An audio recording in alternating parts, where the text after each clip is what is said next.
Shalom Bapak Ibu, sahabat Galilea yang diberkati oleh Tuhan Yesus. Kembali kita bertemu di hari ini. Dan saya senang bisa menjumpai Bapak Ibu dalam keadaan apapun dan di mana saja Bapak Ibu berada. Dan kiranya setiap hari kita bertemu, ini akan selalu menjadi berkat bagi Bapak Ibu semuanya. Dan mari kita siapkan diri kita untuk datang di hadirat Tuhan dengan penuh sukacita dan kita mengucap syukur. Amin. Mari kita berdoa. Kami datang di hadapan-Mu Bapa, kami mengucap syukur buat kebaikan-Mu yang Kau nyatakan, bahwa kasih setia-Mu tidak pernah berkesudahan dalam hidup kami. Kau sudah menjaga, menyertai dan memberkati istirahat tidur kami di sepanjang malam. Engkau jua yang telah membangunkan kami di hari ini. Kekuatan, kesehatan Engkau percayakan. Ini kesempatan bagi kami untuk hidup seturut kehendak-Mu dalam kebenaran firman-Mu. Itu sebabnya sebelum kami beraktivitas, kami mau baca, dengar, renungkan firman-Mu. Urapi kami, buka hati pikiran kami, agar apa yang kami baca, kami dengar, tidak untuk kami lupakan. Urapi juga hamba-Mu yang tidak ada apa-apanya. Setiap kata kalimat penuh kuasa, penuh urapan, yang mendengar diberkati, berakar, bertumbuh, berbuah di dalam Engkau. Kami diamkan seluruh suara hati kami, kecuali suara Tuhan kami mau dengar. Di dalam nama Tuhan Yesus, kami siap diberkati melalui kebenaran firman-Mu. Haleluya. Amin.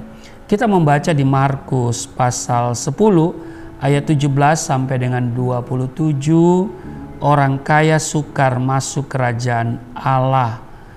Nah, mari kita lihat ayat 17. Pada waktu Yesus berangkat untuk meneruskan perjalanannya, datanglah seorang berlari-lari mendapatkan dia dan sambil bertelut di hadapannya, ia bertanya, "Guru yang baik, apa yang harus kuperbuat untuk memperoleh hidup yang kekal?" Jawab Yesus, "Mengapa kau katakan aku baik? Tak seorang pun yang baik selain daripada Allah saja. Engkau tentu mengetahui segala perintah Allah. Jangan membunuh, jangan berzina, jangan mencuri, jangan mengucapkan saksi dusta, jangan mengurangi hak orang, hormatilah ayahmu dan ibumu." Lalu kata orang itu kepadanya, "Guru, semuanya itu telah kuturuti sejak masa mudaku." Tetapi Yesus memandang dia dan menaruh kasih kepadanya. Lalu berkata kepadanya, "Hanya satu lagi kekuranganmu. Pergilah, jualah apa yang kau miliki dan berikanlah itu kepada orang-orang miskin, maka engkau akan beroleh harta di surga. Kemudian datanglah kemari dan ikutlah aku." Mendengar perkataan itu, ia menjadi kecewa, lalu pergi dengan sedih sebab banyak hartanya. Lalu Yesus memandang murid-muridnya di sekelilingnya dan berkata kepada mereka, "Alangkah sukarnya orang yang beruang masuk ke dalam kerajaan Allah." Murid-muridnya tercengang mendengar perkataannya itu. Tetapi Yesus menyambung lagi, "Anak-anakku, alangkah sukarnya masuk ke dalam kerajaan Allah. Lebih mudah seekor unta melewati lubang jarum daripada seorang kaya masuk ke dalam kerajaan Allah." Mereka makin gempar dan berkata seorang kepada yang lain, "Jika demikian, siapakah yang dapat diselamatkan?" Yesus memandang mereka dan berkata, "Bagi manusia hal itu tidak mungkin, tetapi bukan demikian bagi Allah, sebab segala sesuatu adalah mungkin bagi Allah." Ini menarik Bapak Ibu, dan saya memberi tema di hari ini, hati yang terpaut pada harta itu sukar masuk surga, ya kan? Nah saudara, kaya boleh-boleh saja, tidak ada larangan untuk menjadi kaya. Bahkan kekayaan itu juga dari Tuhan. Hanya masalahnya di mana hatimu, di kekayaan atau pada sumber kekayaan itu. Nah, karena itu hati yang terpaut pada harta, ya, ini sulit untuk masuk surga. Ya. Dikatakan di ayat 25 Markus pasal 10 tadi, lebih mudah seekor unta melewati lubang jarum daripada seorang kaya masuk ke dalam kerajaan Allah. Jadi Bapak Ibu, dalam pembacaan ini dikisahkan tentang seorang kaya yang merasa dirinya sudah melakukan perintah Tuhan secara lengkap. Dia katakan di ayat 20, semuanya itu telah kuturuti sejak masa mudaku. Ini luar biasa, ya kan? Berarti dia bukan saja kaya, tapi dia juga seorang yang religius, yang sangat taat, tunduk pada perintah-perintah agama. Nah, orang kaya ini pun merasa yakin bahwa ia akan mendapatkan acungan jempol atau pujian dari Tuhan, dan hidup yang kekal sudah pasti menjadi miliknya. Namun, apa yang Tuhan katakan di ayat 21, hanya satu lagi kekuranganmu. Pergilah, jualah apa yang kau miliki dan berikanlah itu kepada orang-orang miskin, maka engkau akan beroleh harta di surga. Kemudian datanglah kemari dan ikutlah aku. Nah saudara, bagaimana respon orang kaya itu setelah mendengar apa yang Tuhan perintahkan? Ya kan? Di ayat 22 dikatakan, mendengar perkataan itu, ia orang kaya ini menjadi kecewa lalu pergi dengan sedih sebab banyak hartanya. Ia kecewa dan sedih karena diperintahkan oleh Tuhan untuk menjual, ya kan, hartanya, ya kan, dan juga membagikannya kepada orang miskin. Tentu dia pikir, ini apa-apaan, ya kan? Nah, Bapak Ibu, keengganannya untuk melakukan apa yang diperintahkan Tuhan ini menunjukkan bahwa orang kaya tersebut lebih mencintai hartanya daripada Tuhan. Ya kan? Ia rela kehilangan guru yang baik karena lebih memilih harta duniawi. Sungguh benar apa yang Alkitab katakan, di mana hartamu berada, di situ juga hatimu berada. Karena itu bagi saya jadikan Yesus adalah harta saya, harta terindah dan terbesar, ya kan? Itu, ya, makanya kekayaan saya itu T bukan M, T, Tuhan bukan triliun, ya saudara ya. Nah, jadi di mana harta saya, di situ hati saya, ya harta saya ya Tuhan, ya kan? Lah saya kan tidak punya gaji Bapak Ibu, saya melayani Tuhan, memberi hidup untuk Tuhan. Saya tidak punya gaji, tapi saya yakin saya punya berkat. Dan sampai saat ini hidup saya ya karena berkat-berkat Tuhan. Amin. Ya pas-pasan, pas butuh, pas ada.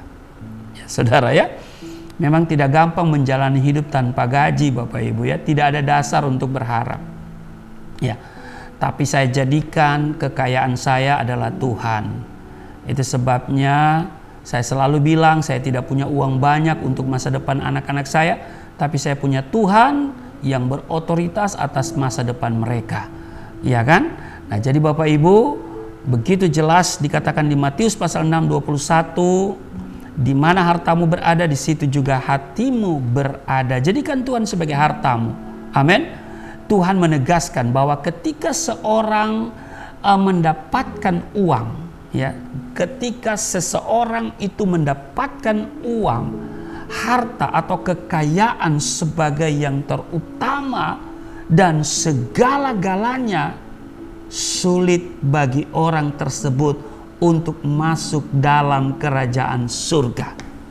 Sekali lagi saya mau tegaskan bahwa ya, ketika seseorang, dengar baik, menempatkan uang, harta atau kekayaannya sebagai yang terutama dan segala-galanya, ya kan? Jadi jika seseorang itu menempatkan uang, harta atau kekayaannya sebagai yang terutama dan segala-galanya, saya mau bilang sulit bagi orang tersebut untuk masuk ke dalam kerajaan surga. Ini kesimpulan yang bisa kita tarik dari bacaan menurut bacaan kita hari ini, Markus pasalnya yang ke-10 pada ayat 17 sampai dengan ayatnya yang ke-27. Nah, Bapak Ibu, dikatakan di ayat 23 Markus pasal 10, alangkah sukarnya orang yang beruang masuk ke dalam kerajaan Allah. Adalah lebih mudah seekor unta melewati lubang jarum daripada seorang kaya masuk ke dalam kerajaan Allah. Iya kan? Nah, orang kaya yang hanya memikirkan harta duniawi yang sifatnya sementara dan mengabaikan perkara-perkara rohani yang sifatnya kekal, sulit untuk bisa masuk ke dalam kerajaan surga. Sulit ya, bukan tidak bisa, tapi sulit ya.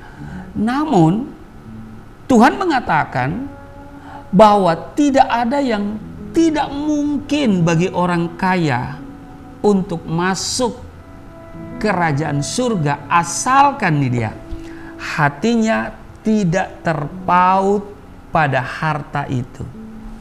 Jadi bukan tidak masuk surga orang kaya, tapi sulit. Ya kan? Sulit selama hatinya melekat pada harta kekayaan. Tetapi tidak ada perkara yang tidak mungkin. Ya, walaupun dia kaya, tapi hatinya berpaut kepada Tuhan dan bukan kepada uang, maka dia akan masuk ke dalam kerajaan surga. Ya. Jadi asalkan hatinya tidak berpaut kepada harta itu, ya kan? Asalkan ia mau memprioritaskan Tuhan, menempatkan perkara-perkara rohani sebagai yang terutama dalam hidupnya, hidup dalam ketaatan dan menjadi berkat, selama hati masih berpaut ya kepada Tuhan, dia pasti masuk surga. Tapi selama hatinya tidak berpaut sama Tuhan, selama hatinya berpaut kepada harta benda duniawi, sulit rasanya mencapai surga. Sulit ya. Bukan tidak bisa, tapi sulit ya. Karena itu Bapak Ibu ya, kalau engkau memiliki kekayaan, ya kan? Jangan lupa bahwa kekayaan itu berasal dari Tuhan. Dia yang kaya rela jadi miskin supaya kita yang miskin jadi kaya. Demikian Alkitab katakan ya di Korintus atau di mana saya lupa ya.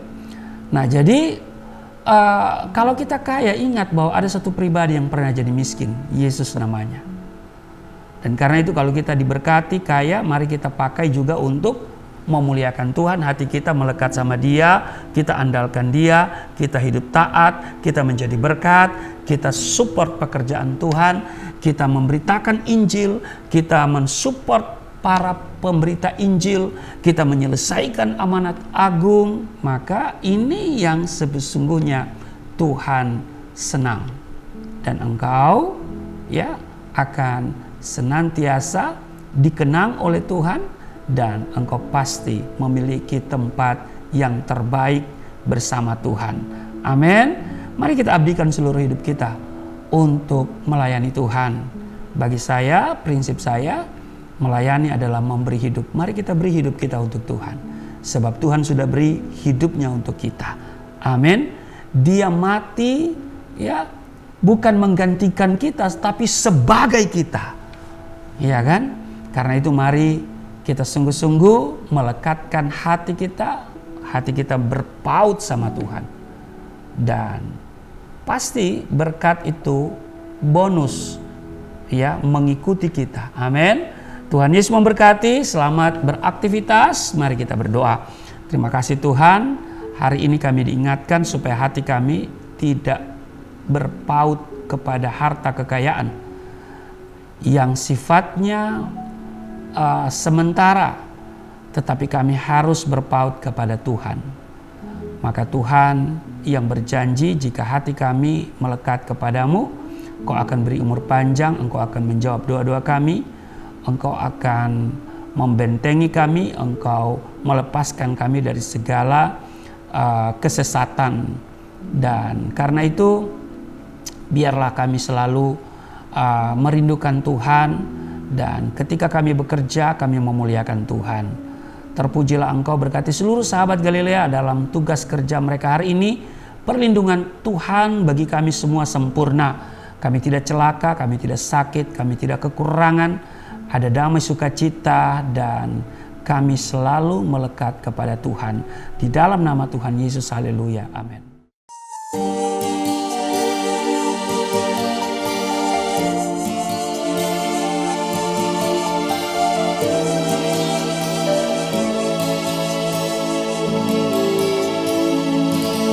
Bapa kami yang di surga, dimuliakanlah nama-Mu.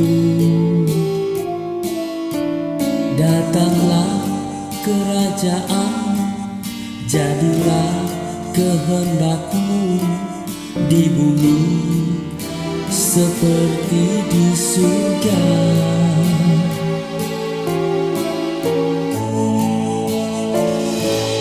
Berikanlah kepada kami makanan yang secukupnya.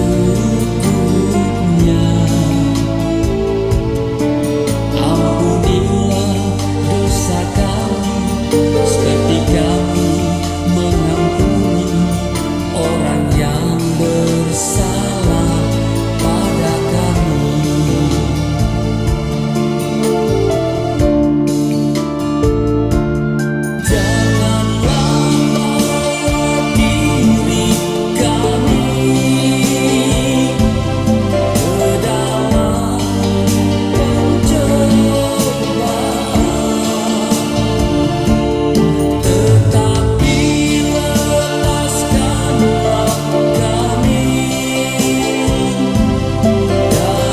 Segala